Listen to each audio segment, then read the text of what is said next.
Well, I'm back again with another recipe. It's super easy, very basic ingredients, and I believe you'll be able to make this. It's cream cheese almond cookies, and all the ingredients you'll need is what's on this counter right here. Now, I use salted butter. If you prefer unsalted butter, feel free to go ahead and use that.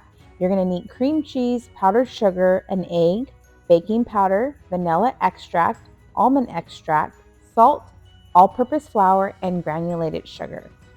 And whole almonds for the tops of your cookies. So let's begin. Into your mixer bowl, add your 1/2 cup of salted butter, 8 ounces of cream cheese. Go ahead and start to mix that at a medium speed and continue to mix it until it's nice and fluffy. This is going to take a little while, so be patient.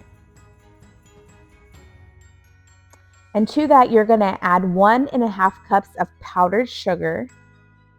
This is where it can get a little bit messy, so make sure you're incorporating that powdered sugar a little bit at a time, taking your time, because if you don't, you will find that you can create a big mess and it'll be all over your counter. It's not a big deal, but who wants to clean up a mess if you don't have to, right? Now you're going to add your 1 large egg.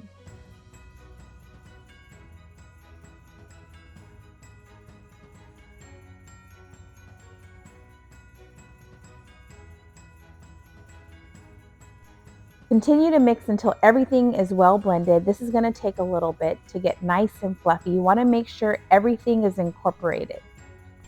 Now, every now and then I stop my mixer so I can scrape down the sides, and then I continue to beat.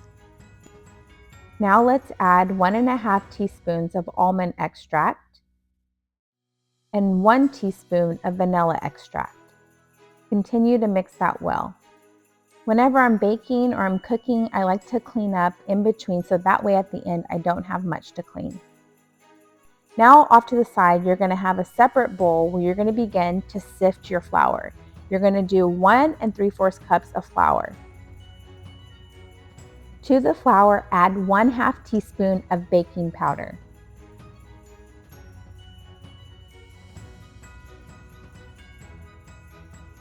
And a pinch of salt.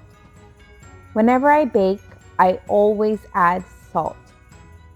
I believe that adding salt helps intensify all of your different ingredients and flavors and blends them really well together. Now whisk all your dry ingredients together before you start to add them into your wet ingredients bowl.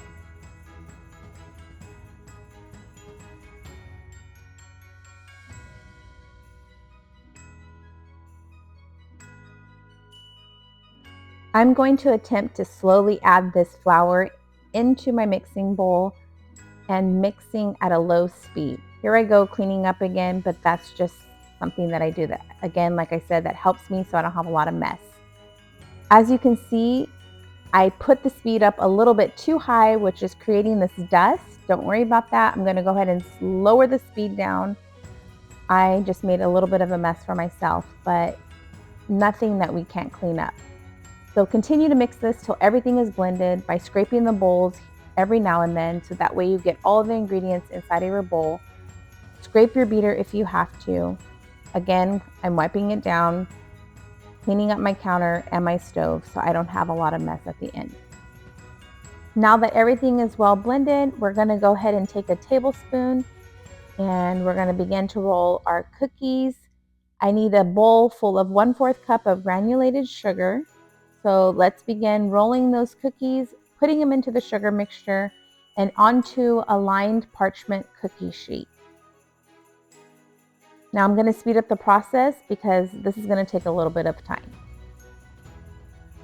After we get all those cookies on the cookie sheet, I then press them with the back of my measuring cup. And then I'll add 1 whole almond to each of those cookies before placing them into the oven. Make sure at this point that your oven is preheated at 350 degrees. Now we are ready to place our first batch of cookies into the oven. This will take about 10 minutes. Do not overcook them. They will continue to cook while they're sitting on the rack. It's better to take them out a little bit early than to have them burnt. They're nice and fluffy. They'll melt in your mouth. I look forward to hearing your comments below when you try out this recipe. I would really appreciate it if you subscribe to my channel and don't forget to share. Thank you again. I hope to see you next time. Here's what they look like when they're done.